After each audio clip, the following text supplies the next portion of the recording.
गया जिले के खिजरसराय थाना अंतर्गत उतराव गांव के विगत 23 मई को दिन दहाड़े मुकेश सिंह को अपराधियों ने गला दबा हत्या कर दी थी। नामजद अभियुक्त एवं मुख्य आरोपी को पकड़ने में पुलिस विफल रही है। वहीं पीड़ित परिवार से मिलने राष्ट्रीय जनजन पार्टी के राष्ट्रीय महासचिव व समाज सेवी शैलेंद्र कुमार ने पीड़ित परिजनों से मिलकर न्याय दिलाने का भरोसा दिलाया और पीड़ित परिवार को आर्थिक मदद किया। इसके साथ ही उन्होंने कहा कि बिहार में वर्तमान की जो सरकार है, इस हालात को देखा जाए तो कह सकते हैं कि लॉकडाउन में भी आपराधिक घटना को अंजाम दे रहे हैं। कहीं ना कहीं पुलिस प्रशासन अपराधियों को पकड़ने में नाकाम हो रही है। इतनी बड़ी घटना घट जा रही है और सीनियर एसपी पीड़ित परिवार से न्याय की भरोसा दिलाने भी घर नहीं पहुंचे।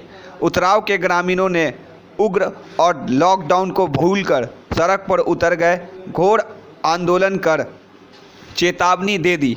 वहीं राष्ट्रीय जनजन पार्टी के शैलेंद्र कुमार ने कहा कि हम जिला प्रशासन को अल्टीमेटम और समय देते हैं कि जल्द से जल्द नामजद अभियुक्त को पकड़ने, पीड़ित परिवार को न्याय दिलाने एवं अन्यथा उतराव के ग्रामीणों के साथ साथ मैं आंदोलन करूंगा और न्याय के लिए ऊपर से आला अधिकारियों से भी न्याय की गुहार लगाऊंगा। हमारा भाई मुकेश कुमार गांव में जनरल स्टोर चलाते हैं, जनरल दुकान, और अपना परिवार का भरण पोषण करते हैं। 23 तारीख को सुबह में बगल में एक पंडित बिघा ग्राम है, वहाँ के भोटी यादव इसका पुराना मित्र है, पुराना मित्र था और है भी। तो वो सुबह में 7:30 बजे के करीब मुकेश जी के पास कॉल किया, तो ये सोए हुए थे, उस समय कॉल को उठाए नहीं, रिसीव नहीं किए। इसके बाद 7:30 से 10 मिनट के बाद 15 मिनट बाद भोटी यादव यहाँ आ पहुँचा घर पे मेरा, और इसे जगाकर उठाकर अपने साथ ले गया घूमने के लिए। दोनों दोस्त था चले गए। जाने के बाद करीब 10-11 के बीच में मेरी माँ खोजने के लिए गई, क्योंकि खाया नहीं था सुबह से। जब माँ उसके घर पे गई तो भोटी यादव की माँ बोली कि चला गया है। तो फिर माँ लौटने लगी तो रास्ते में एक सरैया के 100 जी कोई थे, राम जी 100, वो बोला कि आपका बेटा बैठा हुआ है चमटोली में। इसके बाद माँ फिर लौट करके चमटोली चली गई तो वहाँ देखा कि भोटी यादव के साथ बैठा हुआ है। उस जगह पे रंजन यादव और धूरी यादव का 2 बेटा, उसमें एक महेश यादव और मंझला यादव, ये सब एक जगह पे बैठा हुआ था। तो मम्मी इसको लेके आने लगी तो उसमें भोटी यादव कहा कि से आप ऐसा है कि चले आते हैं इधर चमटोली में आप। तो माँ बोली कि हम घर में ही रहते हैं, एक ही हैं माँ और बेटा, तो हम नहीं खोजेंगे तो कौन खोजेगा बेटा को। इसके लिए माँ बोली। तो फिर भोटी यादव हाथ छुड़ा ली माँ से और कहा कि आप जाइए, हम 10 मिनट के बाद इसको पहुंचा देंगे। फिर माँ ने फिक्र हो गई कि दोस्त है, पहुंचा देंगे। इसके बाद करीब 2 घंटे के बाद 12 बजे के करीब माँ स्नान करके पूजा पाठ की, इसके बाद फिर खोजने के लिए गई। तो उसके बाद फिर नहीं पता चला। उसके बाद फिर माँ सोची कहीं गई होगी, कहीं गया होगा, आ जाएगा। फिर माँ घर लौट आई। उसके बाद करीब 3-4 बजे के करीब गांव में उधर के सभी लोग लगभग जान चुके थे, हरिजन टोली में यह घटना हुआ।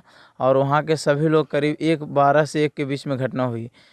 1 बजे के बाद सारे हरिजन टोली में उधर लोग जान गए थे, लेकिन इधर कोई खौफ से नहीं आया कहने के लिए। जो वो ज़्यादा वे मर्डर में थे, ये बंदूक लेकर के सरेआम 10-20 बार घूमा है और लाश लेकर के घुमाया गया है भी। और इसके डर से कोई, मतलब हमारे गांव में इन्फॉर्मेशन तक हम लोगों को नहीं मिला कि आपका बेटा मार कर फेंका गया है। तो इतना उसका वर्चस्व और गुंडागर्दी, इससे हम लोग सब सारा गांव डरा हुआ है।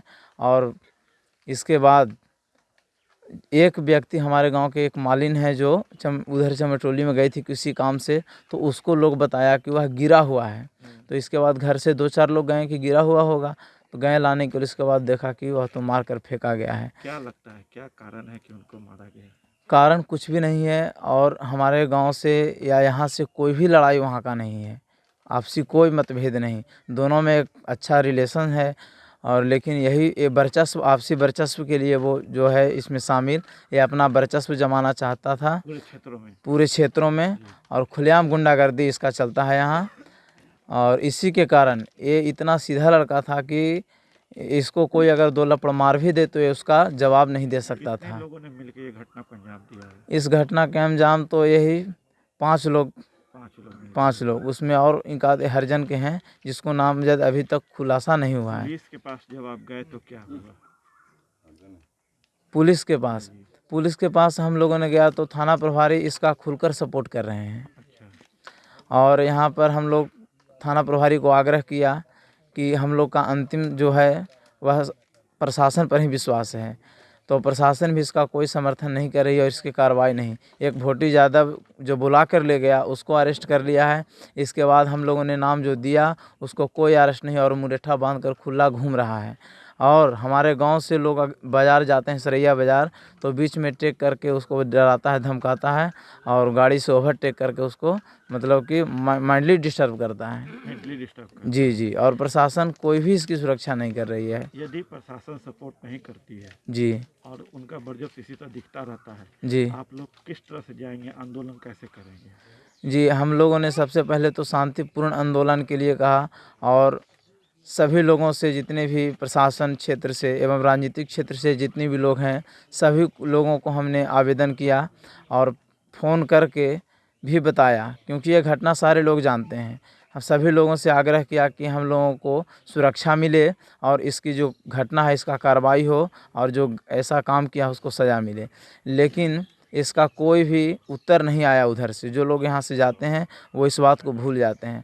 तो हम लोग एक रैली निकालेंगे जो आक्रोश रैली के रूप में होगा, क्योंकि शांति तब रहेंगे जब शांत रहने देंगे। इसके लिए हम लोग तो विरोध में, सरकार के विरोध में नहीं, सरकार के समर्थन के लिए, क्योंकि सरकार हमें मदद करे, है ना। हम लोग बाज़ार डर से नहीं जाते हैं, डर से इतना खौफ उसका बन चुका है। तो सबों से मांग यही है कि हम लोगों की मदद की जाए। आज आप उतरावा आए हैं, क्या मामला है उतरावा का? नमस्कार उतरावा गाँव का जी। सर, विगत 10 दिन पहले मुझे सूचना मिली थी, जानकारी हुई कि यहाँ विकास कुमार नाम के व्यक्ति की हत्या कर दी गई। तो मैंने जानकारी जब हुई तो उसके कल मॉर्निंग होकर के, जानकारी रात में 10 बजे हुई थी, मॉर्निंग में हम सुबह वहाँ उस गांव में उतरावा में गए।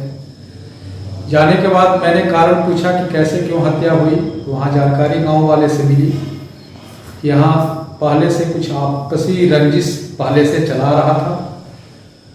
कुछ दिन पहले होली के समय में कुछ झड़प इन लोग के बीच हुई थी और उसी झड़प के बाद आज सुबह में उनसे मैंने पूछा तो ये लोग बताया कि सुबह में विकास कुमार जिनका नाम दिया गया है कि जो हत्यारा जिनका मुदाला जिनके नाम से है, उनको उन्होंने फ़ोन किया था और फ़ोन करके इनको बुलाया। बुलाने के बाद जो शाम तक नहीं आया तो घर वाले परेशान हो गए और गांव वाले जब उधर ढूंढने गए इनको तो देखे कि कहीं एक झाड़ी में लाश इनका फेंका हुआ है। तो उसके बाद गांव वाले से पता चला कि यहाँ जो स्थानीय विधायक हैं उनका यहाँ दबदबा है और जो हत्यारे हैं उनका विधायक का समर्थन है। और लोकल जो थाना प्रभारी हैं यहाँ उनका भी मिली भगत रहता है। वो इस एरिया में कास्टिज्म टाइप से करते हैं कि किसी को इन लोग का जैसा कहना है कि जात पूछ करके अगर पूछते हैं कि हम भूमियार हैं तो ऐसे ही हेलमेट पहने भी हुए रहते हैं तो 2 लाठी जड़ देते हैं। लाइसेंस रहता है तब भी नजायज पैसा मांगते हैं। इस तरह से गांव वाले ने जानकारी दी। तो पुलिस प्रशासन इसमें अभी तक क्या कार्रवाई की है? तो पुलिस प्रशासन सर, हम लोग डीएसपी साहब से खुद हम मिलने गए और मिलने के बाद उन्होंने आश्वासन दिया कि ठीक है, इस पे आगे कार्रवाई हम देखते हैं, समझते हैं, इंक्वायरी करवाते हैं। और मुझे सर पदाधिकारी पे और कानून पे विश्वास है।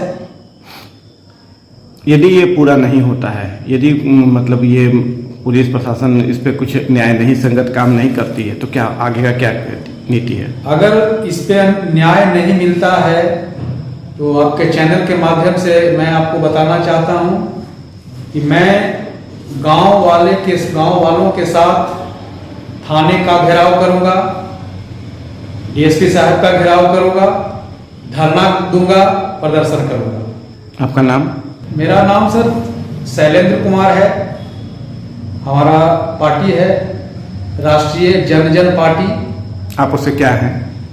मैं सर उसमें राष्ट्रीय महासचिव के पद पर हूँ और हमारी पार्टी यहाँ के हर गरीब, किसान, बेरोजगार की समर्पित पार्टी है। और हम लोग यहाँ, हमारी पार्टी जातिवाद से उठकर विकासवाद पे काम करने में भरोसा रखती है और हम लोग आगे भी इस तरह से ही काम, हम लोग विकास का ही काम करेंगे।